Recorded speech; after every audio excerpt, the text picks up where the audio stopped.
Hello student, good afternoon. आज आपके लिए बायोलॉजी स्पेशल क्लास से चैप्टर 4 रिप्रोडक्टिव हेल्थ जनन स्वास्थ्य से महत्वपूर्ण प्रश्न को लेकर के मैं पुनः कमल कौशल आपके सम्मुख हाजिर हूँ। तो आइए चलते हैं रिप्रोडक्टिव हेल्थ के महत्वपूर्ण प्रश्नों की ओर। जी, तो पहला महत्वपूर्ण प्रश्न है सरोगेट माँ। आपको हम बता दें कि इसमें कुछ विरल परिस्थितियों में इन विट्रो निषेचित अंडाणु को परिपक्व होने के लिए सरोगेट माँ का उपयोग किया जाता है। कुछ स्त्रियों में अंडाणु का निषेचन तो सामान्य रूप से होता है बेटा, किंतु कुछ विकारों का मतलब होता है जैसे समस्याओं की वजह से या वीकनेस की वजह से या जो है कह सकते हैं कुछ डिसीज़ की वजह से हैं के विकारों के कारण भ्रूण का परिवर्धन नहीं हो पाता है। ऐसी परिस्थितियों में स्त्री के अंडाणु व उसके पति के शुक्राणु का कृत्रिम निषेचन कराया जाता है बेटा, तथा भ्रूण को 32 कोशिकीय अवस्था में किसी अन्य इच्छुक स्त्री, हाँ ध्यान दीजिएगा कि स्त्री जो हो वो अन्य जो स्त्री है वो इच्छुक होनी चाहिए, क्योंकि इच्छुक स्त्री या किसी माध्यम से या पैसे की वजह से या किसी माध्यम से ज़रूर वो इच्छुक हो सकती है। तो ऐसी इच्छुक स्त्री के गर्भाशय में रोपित कर दिया जाता है। यह स्त्री सरोगेट माँ कहलाती है। ठीक है, जो दूसरे अर्थात महिला और पुरुष के अंडाणु और शुक्राणु का कृत्रिम निषेचन कराने के बाद, ठीक है, जायगोट्स जो बनते हैं वो दूसरे स्त्री के गर्भ में रोपित कर दिया जाता है तथा भ्रूण के पूर्ण विकसित होने पर शिशु को जन्म देती हैं। मनुष्य के साथ पशुओं में भी प्रक्रिया द्वारा शिशु उत्पन्न कराई जाती है। ठीक है, यही प्रक्रिया आपने सुना होगा कि जानवरों में जो है सीमन की प्रक्रिया जो चलती है वो यही टेस्ट ट्यूब की प्रक्रिया है, अर्थात सरोगेट वाली माँ है कि एक नर और मादा दोनों के अंडाणु शुक्राणु को निषेचित करा करके दूसरे जानवरों में या दूसरी मादाओं में उसको प्रत्यारोपित किया जाता है। ठीक है, यद्यपि परखनली शिशु का जन्म जीव विज्ञान के दृष्टि से एक अत्यधिक सफल और उपलब्ध है, किंतु इससे जुड़ी अनेक कानूनी व अनैतिक समस्याएं भी सामने आ रही हैं, जैसे इस प्रकार जन्मे बच्चे के ऊपर कानूनी हक आदि। आप जानते हैं कि जब बच्चा जन्म लेता है तो उसका अपने माता पिता के संपत्तियों में एक कानूनी रूप से हक होता है। तो जाहिर सी बात है वो कभी ना कभी इस चीज़ के बारे में इंक्रेज कर सकता है कि मुझे इस प्रॉपर्टी में हक चाहिए। तो ऐसी बहुत सारी समस्याएं भी उत्पन्न होती हैं बेटा। तो अगले प्रश्न की ओर चलते हैं। सगर्भता चिकित्सीय समापन। गर्भावस्था पूर्ण होने से पहले जानबूझकर स्वैच्छिक रूप से गर्भ के समापन को प्रेरित या गर्भपात या चिकित्सीय सगर्भता समापन, जिसे आप बेटा मेडिकल टर्मिनेशन ऑफ प्रेगनेंसी भी कह सकते हैं, शॉर्ट नेम में आप इसे एमटीपी भी कहते हैं। ठीक है, पूरी दुनिया में हर साल लगभग 45 से 50 मिलियन 4.5 से 5 करोड़ चिकित्सीय सगर्भता समापन कराए जाते हैं, जिसे आप लोग एबॉर्शन जानते हैं, जो कि संसार भर की कुल सहगर्भताओं का 1/5 भाग है। निश्चित रूप से यद्यपि जनसंख्या को घटाने में एमटीपी की महत्वपूर्ण भूमिका है, इसका उद्देश्य जनसंख्या घटाना नहीं। यद्यपि एमटीपी की भावनात्मक, नैतिक, धार्मिक एवं सामाजिक पहलुओं से जुड़े होने के कारण बहुत से देशों में यह बहस जारी है कि चिकित्सीय सगर्भता समापन को स्वीकृति या कानूनी बनाया जाना चाहिए। ठीक है, अब आपको हम बता देना चाहते हैं कि देखिए चिकित्सीय सगर्भता समापन जो होता है, कुछ लोग को इसको कानूनी रूप से बनाना चाहिए। देखिए ज़्यादातर लोग भ्रूण हत्या कर रहे हैं। ठीक है जी बेटा, जैसा कि मैंने बताया कि देखिए भ्रूण हत्या जो होती है भारत में बहुत ज़्यादा हो रही है। तो इसके लिए भारत सरकार ने इसके दुरुपयोग को रोकने की शर्तों के साथ 1971 ईस्वी में चिकित्सीय सगर्भता समापन को कानूनी स्वीकृति प्रदान कर दी है।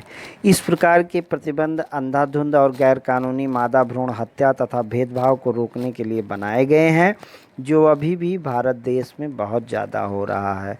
तो आपको हम बता दें कि आपके भारत देश में लड़का लड़की में सबसे बड़ा मतभेद करने वाले लोग आज भी हैं, और जैसे ही उनको जानकारी होती है कि गर्भ में पल रहा बच्चा जो है वो लड़की है तो उसका सगर्भता करवा देते हैं। तो इस प्रकार से जो है उनके दुरुपयोगों को रोकने के लिए, इस प्रकार अंधाधुंध भ्रूण हत्या को रोकने के लिए सरकार ने इस पर कानून बनाया है। ठीक है, अब आगे चलते हैं और आपको बताते हैं कि किस समय सगर्भता करवाना सफल होता है और किस समय कष्टकारी होता है, कब करवाना चाहिए कब नहीं करवाना चाहिए। इस क्रम में हम आगे बढ़ते हैं। तो देखिए, सगर्भता की पहली तिमाही में अर्थात सगर्भता के 12 सप्ताह तक की अवधि में कराया जाने वाला चिकित्सीय सगर्भता समापन अपेक्षाकृत काफ़ी सुरक्षित माना जाता है। ठीक है बेटा। इसके बाद द्वितीय तिमाही में गर्भपात बहुत ही संकटपूर्ण एवं घातक होता है। इसके बारे में एक सबसे अधिक परेशान करने वाली बात ये भी देखने को आई है कि अधिकतर एमटीपी गैरकानूनी रूप से अकुशल नीम हकीमों से कराए जाते हैं। आपको मालूम होना चाहिए कि बहुत सारे लोग जो है ये गर्भपात की समस्या, जो झोला छाप आपके गांव में या इर्द गिर्द में जो झोला छाप डॉक्टर हैं उनके माध्यम से भी करवा लेते हैं, तो क्योंकि इनके पास डिग्री तो होती नहीं है और ये किसी अन्य प्रकार से जो है विभिन्न समस्याओं को उत्पन्न करते हैं, तो ऐसे लोगों से हमें बचना चाहिए और एक कुशल डॉक्टर की सलाह लेकर दंपतियों को ही इसका गर्भपात करवाना चाहिए। ठीक है, लेकिन गर्भपात करवाने की भी कंडीशंस होती है और उस कंडीशन के दौरान ही गर्भपात करवाना चाहिए, अन्यथा आपके ऊपर कानूनी अपराध भी लग सकता है। ठीक है, जिसमें आपको जुर्माना भी देना पड़ सकता है और कुछ साल के लिए जेल भी हो सकती है। ठीक है, तो इसलिए डॉक्टर की सलाह से ही ये गर्भपात करवाएं। ठीक है, तो आगे क्या करें, नीम हकीमों से कराए जाते हैं जो कि न केवल असुरक्षित होते हैं बल्कि जानलेवा भी सिद्ध हो सकते हैं। अब प्रश्न नंबर 3 की ओर बढ़ते हैं। जनसंख्या विस्फोट। जनसंख्या विस्फोट में देखिए बेटा, विश्व की आबादी 2 व्यक्ति प्रति सेकंड की दर से बढ़ रही है। ठीक है, तो या आप कह सकते हैं कि 2 लाख व्यक्ति प्रतिदिन या 60 लाख व्यक्ति प्रतिमाह या लगभग 7 करोड़ प्रतिवर्ष की दर से बढ़ रही है। आबादी में इस तीव्र गति से वृद्धि को जनसंख्या विस्फोट कहते हैं। यह मृत्यु दर की कमी और जन्म दर में वांछित कमी न आने के कारण होता है। देखिए, जब जनसंख्या इतनी तेज़ी से बढ़ेगी बेटा कि सेकेंडों में 2 व्यक्ति प्रति सेकेंड अर्थात 1 सेकेंड में 2 व्यक्ति पैदा हो रहा है या 2 लाख व्यक्ति प्रतिदिन पैदा हो रहा है। ठीक है, तो अब मरने की तादाद क्या है, बहुत कम है। तो जाहिर सी बात है कि यह एक विस्फोटक की तरीके है कि अगर आपने 1 मारा है तो 1 से 5, 7, 8, 10 हो गए हैं, है ना। जैसे आपने देखा होगा कि शादी विवाह में कुछ पटाखे ऐसे होते हैं कि एक दगाइए और उसमें से 8, 10, 12 निकलते हैं। ठीक उसी प्रकार यह जनसंख्या विस्फोट भी है। ठीक है, हाँ। अब हम बात कर लेते हैं कि जनसंख्या में वृद्धि एवं इसके कारण क्या हैं। तो आप सुनिएगा कि किसी भी क्षेत्र में एक निश्चित समय में बढ़ी हुई आबादी या जनसंख्या को जनसंख्या वृद्धि कहते हैं। जनसंख्या वृद्धि निम्न कारणों से होता है बेटा। पहला, स्वास्थ्य सुविधाओं के कारण शिशु मृत्यु दर एवं मातृ मृत्यु दर में कमी आई है। देखिए, सबसे बड़ी बात आपको हम बता देते हैं, तो अच्छी बात है ही है, लेकिन जनसंख्या इस तरीके से बढ़ेगी तो ये अच्छी भी है और बुरी भी हमारे लिए खबर है। लेकिन यहाँ पर कह रहे हैं स्वास्थ्य सुविधाओं, जैसे आजकल और पहले की अपेक्षा आजकल डॉक्टर लोग ज़्यादा हो गए हैं, दवाइयाँ ज़्यादा हो गई, फैसिलिटी ज़्यादा हो गई, जिससे कि ज़्यादा से ज़्यादा लोगों को बचाया जा सकता है। ठीक है, तो इसमें मृत्यु दर में कमी आई है। तो जब मृत्यु दर में कमी आई है तो जाहिर सी बात है कि पैदा होने वाला रेशियो तो वही है, प्रति 2 व्यक्ति प्रति सेकंड, है ना। तो इससे जनसंख्या बढ़ रही है। तो दूसरा, जनन योग्य व्यक्ति की संख्या में वृद्धि का होना। जो व्यक्ति ज़्यादा से ज़्यादा संख्या में पैदा करने की क्षमता रखते हैं, ऐसे व्यक्तियों अर्थात कह सकते हैं युवाओं की संख्या अपने देश में ज़्यादा है। ठीक है। नंबर 3, अच्छी स्वास्थ्य सेवाओं के कारण जीवन स्तर में सुधार होना। हाँ, मैंने आपको बताया कि स्वास्थ्य सुविधाएं बहुत अच्छी हो गई हैं, हर फैसिलिटी आपको आपके घर पे मिल जाता है। ठीक है। और अहम कारण इसका और भी है, अशिक्षा के कारण व्यक्तियों को परिवार नियोजन के साधनों का ज्ञान ना होना। देखिए, आज भी कितना भी कुछ हो जाए, जैसा कि आपने देखा है कि अपने यहाँ जो शिक्षा की प्रतिष्ठा है वो तो बढ़ी ही है, लेकिन आज भी कहीं ना कहीं ग्रामीण क्षेत्रों में कुछ लोग ऐसे भी हैं जो अशिक्षित हैं, और अशिक्षित होने के कारण उन्हें परिवार नियोजन के जो साधन हैं उनके बारे में या परिवार नियोजन के तकनीकों के बारे में पूर्ण रूप से ज्ञान नहीं है, जिसकी वजह से जनसंख्या में वृद्धि हो रही है। ठीक है। 5, वैज्ञानिक एवं तकनीकी प्रगति के कारण खाद्यान्नों के वृद्धि में उत्पादन में वृद्धि, सॉरी। ठीक है। तो आपको हम बता देना चाहते हैं कि पहले लोग बैलों के माध्यम से और विभिन्न प्रकार के पानी का साधन नहीं होता था, और आज की तरीके ट्रैक्टर्स नहीं होते थे, ट्यूबवेल नहीं होते थे, तो इस प्रकार की व्यवस्थाओं से उनका जो खाद्यान्न भाग होता था, खेतों में जो उपज होती थी वो कम होती थी। लेकिन आजकल ये सारी फैसिलिटी, नए नए उर्वरक उत्पन्न हो गए हैं, ट्यूबवेल आ गया, ट्रैक्टर आ गया, हर प्रकार की फैसिलिटी आज उपलब्ध है, जिसकी वजह से खाद्यान्नों की कमी भी नहीं है। ठीक है। तो खाद्यान्नों के उत्पादन में भी वृद्धि हुई है। तो ये सब कहीं ना कहीं आपके लिए अच्छी भी है और बुरी भी है। ठीक है। अगला क्या कह रहे हैं, सामुदायिक स्वास्थ्य कार्यक्रमों द्वारा अनेक महामारियों का समूल रूप से निवारण होना। देखिए, पहले गांव में विभिन्न प्रकार की हैजा फैल जाती थी, जैसे आज ही कल की ले लीजिए, एक महामारी आई है कोरोना। ठीक है।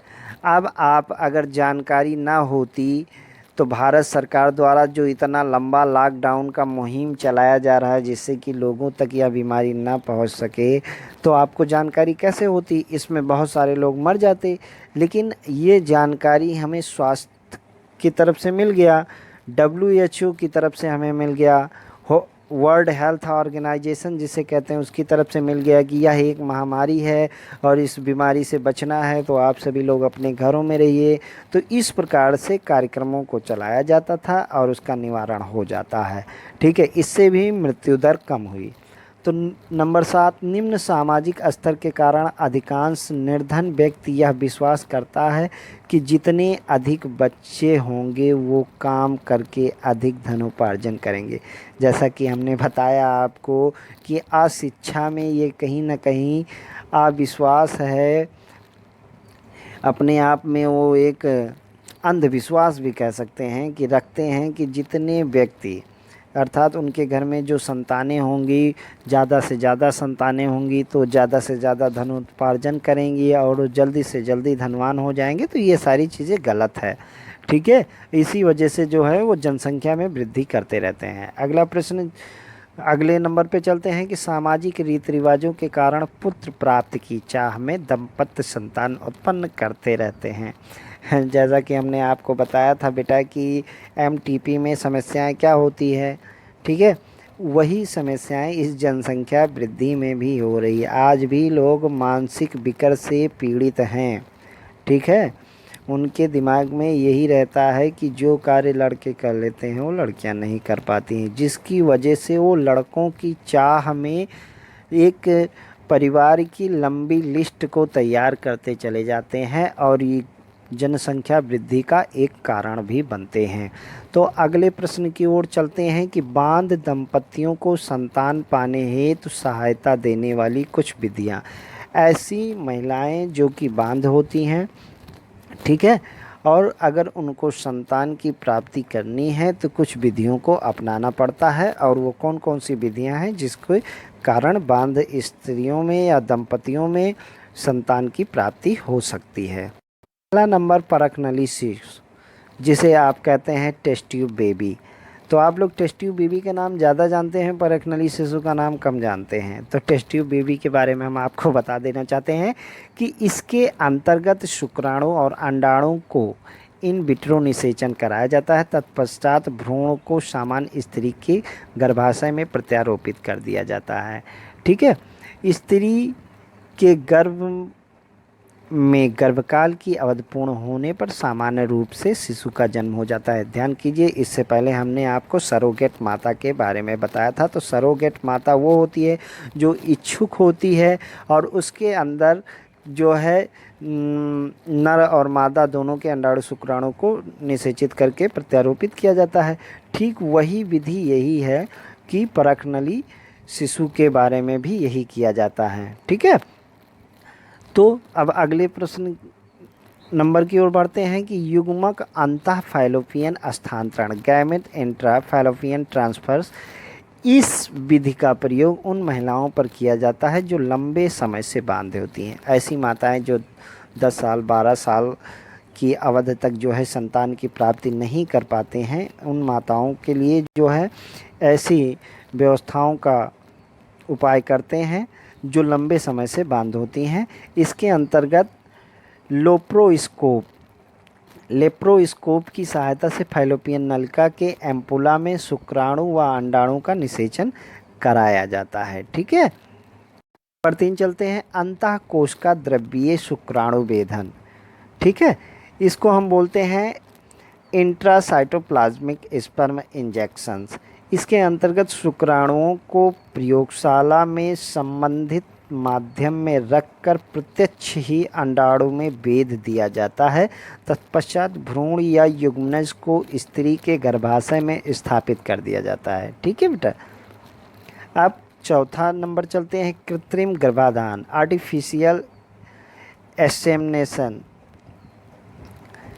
इसका प्रयोग उन पुरुषों पर किया जाता है जिनमें शुक्राणु की कमी होती है। ध्यान दीजिएगा, हमेशा मैं आपको बता देना चाहता हूँ कि दोष इस समाज में दोष हमेशा महिलाओं को ही दिया जाता है कि वो बांधे हैं, लेकिन आपको हम जानकारी दे देते हैं कि महिलाएं ही नहीं पुरुषों में भी बांधता की कमी आ जाती है। बांधता की कमी कहीं रीज़न से आ सकती है, जैसे शुक्राणुओं की संख्या कम हो, इस प्रकार से जो है पुरुषों में भी बांधता आ जाती है। तो क्या देखते हैं कि इसका प्रयोग उन पुरुषों पर किया जाता है जिनमें शुक्राणु की कमी होती है। इस विधि में पुरुष के वीर्य को एकत्रित करके स्त्री की योनि में स्थापित कर दिया जाता है। इसके अतिरिक्त निसंतान दंपत्ति अनाथ व आश्रयहीन बच्चों को कानूनी रूप से गोद ले सकते हैं।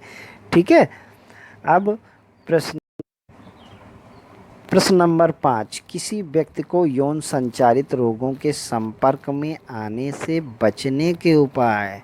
आपको हम बता देते हैं कि यौन संचारित रोग, ठीक है, इससे बचने के उपाय क्या क्या हैं। अगर किसी व्यक्ति को इन रोगों से बचाव करना है तो इसके उपाय निम्न हैं। नंबर 1, सहवास के दौरान कंडोम का प्रयोग करें। नंबर 2, समलैंगिकता से दूर रहें। नंबर 3, परगामी व्यक्ति से यौन संबंध ना बनाएं। नंबर 4, वेश्यावृत्ति से दूर रहें। नंबर 5, किसी भी प्रकार की यौन समस्या होने पर कुशल चिकित्सक से परामर्श लें। ठीक है। नंबर 6, अनजान व्यक्ति से यौन संबंध ना बनाएं। तो इस प्रकार से यौन संचारित रोगों से हम बच सकते हैं इतनी व्यवस्थाओं के द्वारा, या इन उपायों का प्रयोग करके हम यौन संचारित रोगों से अपने आप को बचा सकते हैं। तो प्रश्न नंबर 6 की ओर बढ़ते हैं।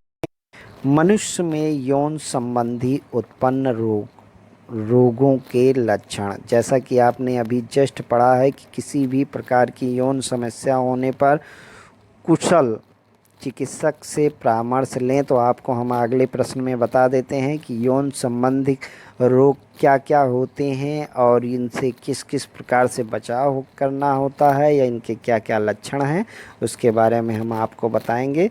तो देखिए बेटा, इन्हें लैंगिक संचारित रोग, सेक्सुअल ट्रांसमिटेड डिसीज कहते हैं, एसटीडी के नाम से। ठीक है, ये लैंगिक संसर्ग से या प्रजनन मार्ग से संचारित होते हैं। ये निम्नलिखित प्रकार के होते हैं, जैसे आप नंबर 1 लिखें, क्लेमाइडियोसिस। ठीक है, यह सर्वाधिक रूप से पाया जाने वाला जीवाणु जनित एसटीडी है। एसटीडी का फुल फॉर्म फिर से आपको बता देते हैं, सेक्सुअल ट्रांसमिटेड डिसीज। ठीक है, एसटीडी है। यह रोग क्लेमाइडिया ट्रोकोमेटिस नामक जीवाणु से होता है। संक्रमित व्यक्ति के साथ यौन संबंध बनाने से इस रोग का संचारण होता है। इसका उद्भवन काल 1 सप्ताह का होता है। यह 1 सप्ताह के अंदर आपको दिखाई देने लगेगा इसके लक्षण। ठीक है, तो लक्षण में क्या क्या होता है बेटा? लक्षण अर्थात सिम्टम, इस रोग में पुरुष के शिश्न में से गाढ़े मवाद जैसा स्त्राव होता है तथा मूत्र त्याग में अत्यंत पीड़ा होती है। स्त्रियों में इस रोग के कारण गर्भाशय, ग्रीवा, गर्भाशय व मूत्र नलिकाओं में प्रदाह होता है। उपचार न होने पर यह श्रोणि प्रदाह रोग में परिवर्तित होकर बांधता का कारण बनता है। अब अगले कारण की ओर चलते हैं। जी बेटा, नंबर 2, सुजाक। सुजाक में आइए, यह ग्रामरणी जीवाणुवीय एसटीडी है जो डिप्लोकोकस जीवाणु नाइसेरिया गोनेरिया द्वारा होता है। संक्रमित व्यक्ति के साथ यौन संबंध बनाने से यह रोग फैलता है। इसका उद्भवन काल 2 से 10 दिन होता है। अब इसमें लक्षण, सिम्टम्स क्या क्या हैं बेटे? इस रोग का प्रमुख लक्षण यूरोजेनिटल पथ की श्लेष्मा कला में अत्यधिक जलन होना, रोगी के मूत्र त्याग के समय जलन महसूस होती है। सुजाक के लक्षण पुरुष में अधिक प्रभावी होते हैं। सुजाक से अन्य विकार जैसे प्रमेह, जन्य संधिवाह, पौरुष ग्रंथ प्रवाह, मूत्राशय प्रवाह व स्त्री में जरायु प्रदाह, डिंब प्रणाली प्रदाह, बाध्यता आदि हो जाते हैं। ठीक है, नंबर 3 देखिए, एड्स। जैसा कि आप सभी जानते हैं, एक्वायर्ड इम्यूनोडिफिशियेंसी सिंड्रोम होता है। ठीक है, एड्स का वायरस जो है एचआईवी होता है। तो विषाणुओं में 4 प्रमुख एसटीडीएस होते हैं। एड्स अर्थात उपार्जित प्रतिरोध क्षमता अभाव सिंड्रोम। ठीक है, एक विषाणु जनित रोग है जो भयंकर रूप से फैल रहा है। एड्स रेट्रोवायरस या एचआईवी अथवा लिम्फोट्रॉपिक विषाणु टाइप 3 या एचटीएलवी टाइप 3 आदि नामक विषाणु से होता है। इस रोग का उद्भवन काल 9 से 30 माह है। रक्त आदान से संबंधित व्यक्तियों में यह काल 4 से 14 माह होता है। लक्षण, इसके क्या क्या लक्षण है बेटा? निरंतर ज्वर आना, पेशियों में दर्द, रातों को पसीना आना तथा लसिका ग्रंथियों का चिरस्थायी विवर्धन, लिंग अथवा योनि से रिसाव, जननांगीय क्षेत्र में अल्सर या जांघों में सूजन आदि इस रोग के प्रमुख लक्षण होते हैं बेटा। ठीक है, बात कर लेते हैं नंबर 4, जेनिटल हार्पीज। यह रोग टाइप 2 हर्पेस सिम्प्लेक्स विषाणु से उत्पन्न होता है। परगामी व्यक्ति से संभोग करने पर यह रोग फैलता है। सिम्टम्स क्या हैं? इस रोग के प्राथमिक लक्षण जननांगों पर छाले पड़ना, दर्द होना, ज्वर, मूत्र त्याग में पीड़ा, लसिका ग्रंथियों में सूजन आदि, छालों फूटने से संक्रमण तेजी से फैलता है। तो ये थे आपको यौन संबंधित रोग। ठीक है, अब ये थे आपके यौन संबंधित रोग। अब बात कर लेते हैं परिवार नियोजन की विधियाँ।